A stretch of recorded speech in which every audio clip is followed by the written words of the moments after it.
बे जायगानि मुङा लङा खर' हेल होनो। दिनैनि बे बड'लेण्ड रादाब नायगिरि बयनिसिमबो आंनि अननाय आरो सिबिनायखौ जासिग्रोबाय। बेयाव जों इउपिपिएल दोलोनिफ्राय दतमा समस्ति रामफलबिल भिसिडिसिनि आन्दाराव गोग्लैयो बे जायगाया। बेनिफ्राय बे हेल दैया एखेबारे माने भुटान हाजोनिफ्राय फैयो। एक्सुवेलि बे दैया गङिया दैयाव गोग्लैहैयो हेल दैया। दा गङिया दैजों थांनांगौआ नैबे जोंनि रामफलबिल भिसिडिसिनि गेजेरजों थांनानै लङा दैयाव गोग्लैहैयो। दा 95%आ लङा दैयाव गोग्लैहैनायनि थाखाय जोंनि बे ओरै रामफलबिल भिसिडिसिनि गेजेरजों थांनानै दतमा बाजार बिथिंबो गोलैहैयो। बेनिफ्राय बे दैजों ओरैबायदि एफेक्ट होयो बे दैया, माने बे हेलनि दैया गङियाजों थाङाजासिनो ओरै स' थांजोबनाय हिसाबै दा जोंनि नैबे रामफलबिल भिसिडिसिनि गोजोनफुरि, निजोमगुरि, आवजारगुरि, फदबिल, सालबारि, दाउगांगुथुवा, लेम्बु बुस्थि, नावद्राबिल, ओमफ्राय ओरै रामफलबिल मोसौ बाजार, थुनियादांगा, बेनिफ्राय गंगार जावफ्लं, हगमा बिल, दतमा बाजार एखे दंस' खुरखालांजोब्बाय, गायग्रा हा खुरखालांजोब्बाय। दा बिनि थाखायनो जोङो बे बुस्थुखौ बे दैखौ थेनो थाखाय आं दाखालि जोंनि दतमा ब्लकजों जोङो ज' जानानै थांनानै चिफ सारजों रायलायदोंमोन जे हेल दैया ओरैबायदि जोंनि लङा दैयाव गोग्लैनानै 100थासो गामिखौ ओरैबायदि माने खस्थ' खालामहोबाय, हा खुरखाबाय, दैज्लां समाव माइ गायनो मोना, दैया एखेबारे उसिनानै थायो आरो गामि ओनसोला माने लोमहाबनानै थायो, रिलिफ थानो गोनां जायो। दा बेनिखायनो सारनो जोङो बे खोथाखौ फोरमायहैनायाव चिफ सारा जोंखौ बिथोन होदों दे बे हेलखौ थेनानै हो होननानै। चिफ सारनि अननायाव दिनै नैबे जोंनि रामफलबिल भिसिडिसिनि जे गामिफ्रा चिफ सारनि अननायाव ओरैबायदि उपकार जासिगोन, बे दैखौ थेनाय लोगो लोगो माने दैया गङियाजों थांजोबसिगोन। 1%बो लङा दैयाव गोग्लैनाय नंला। रामफलबिल भिसिडिसियाव माने दाउ दै लोंनोबो मोननाय नङा आरो नैबे दैज्लाङाव ओरैबायदि मुजुगुद थेखाबाय, जेरैबो माथावरि ओरैबो जिअ जाब्बाय। दा बे हिसाबै माने दैया नैबे जोंनि लङायाव गोग्लैहैनायनि जेबो लामा गैला। थांनाय बोसोरावबो जोङो बिराद गोलाव मावखादों, देग्लायबो मावफैबाय।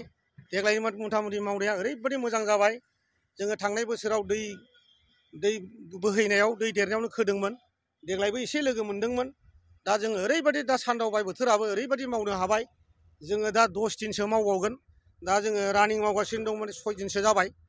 दा ओरैबायदि मुजुगुद खोनानै होखाबाय जाहाथे रामफलबिल भिसिडिसिनि रायजो राजाफ्रा रिलिफ थानाङा। माइ गायनाया जोङो बोथोरनिफ्रायनो गायनो मोनसिगोन। दै बारा जानानैसो जों माइ गायनो मोनामोन। फदबिल गामियाथ' ओरैबायदि माने माइ गायनानै मोनजालामोन बे दैनि अयथासारनि थाखाय। बिथांमोना खालि माने हेलखौ थेनांगौ, खालि डिमान्डआ बेल'मोन। आंबो बे रामफलबिल भिसिडिसिनि आंनि एरिया भिसिडिसियावनो गोलैयो आंनि गामिया। बिथांमोनहा ओरै 20टा 30टा गामिनि रायजो राजाफ्रा आंनाव थांबाय थायो, रायलायहैबाय थायो जे नोंथांमोनहा मावाबा, इउपिपिएल दोलोआ मावाबा सोर मावनो। 17 बोसोराव बिपिएफआथ' माने बे जायगायाव गाफैयाखै, नायफैयाखै।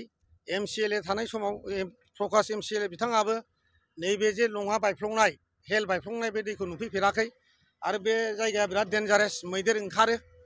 मानसिया एसे गोथार जानांगौ हाग्रायाव फैनोब्ला, गोथार नङाबा बे जायगायाव जों फैनो हाया। एसे बायदिसिना मानसिखौ, गोथार नङै मानसिखौ माने मैदेराबो होसोयो। दा बे हिसाबै बिथांमोना बे जायगायाव फैनो गियो, खिन्थु जों गिया। जोङो समाजनि, रायजोनि जोङो मोजां मावनो ओंखारबोदों। इउपिपिएल दोलोआ परिबर्तन नि सरकार हिसाबै जोङो जेराव रायजो राजाया दुखु खस्थ' जानांदों, जों बेखौ नागिर मावदों। दा दैजों, हेल दैजों ओरैबायदि भुगिदों। दा बेखौ चिफ सारा जोंखौ मावनो थिननायलाय जोङो दतमा ब्लक इउपिपिएल दोलोनि जत्थ' लिडारफोर जोङो बाव फैनानै बे हाबाफारिखौ जोङो गाजा गोमजा मावफुंदों। रायजोफ्राबो फैयो, एसे एनै हेल्प खालामफैदों। दा ओंखायनो आं खावलायगोन, माने बे एरियायाव खुनु जोङो माने प्रब्लेम गैला। एखेबारे माने निसत्त' माने न'बो लोमला, हाबो खुरखाला आरो रिलिफबो थानांला। बे हिसाबै जों बे खामानिखौ मावनानै होनाय जादों। जे बे जोंनि दतमा आरो रामफलबिल ओनसोलनि थाखाय चिफ प्रमद बर' सारा, बिटिआरनि चिफआ दिनै जोंनि रामफलबिल ओनसोलखौ जे प्रब्लेम, जे समस्या खिथायो, बे समस्याखौ जोंनि ओनसोलाव जे जाबाय थानाय समस्या दैयानो लोमनाय होन दै लोमनाय दैबानाजों लोमहाबजानाय बे बिथिङाव होन लामा थामा अनुस्थाननि थाखाय दिनै जोंनि प्रमद बर' सारआ ओरैबायदि जोंनि दतमा समस्तिखौ नायदों। दा बेनि थाखायनो आङो रोजा रोजा प्रमद बर' सारखौ आंनि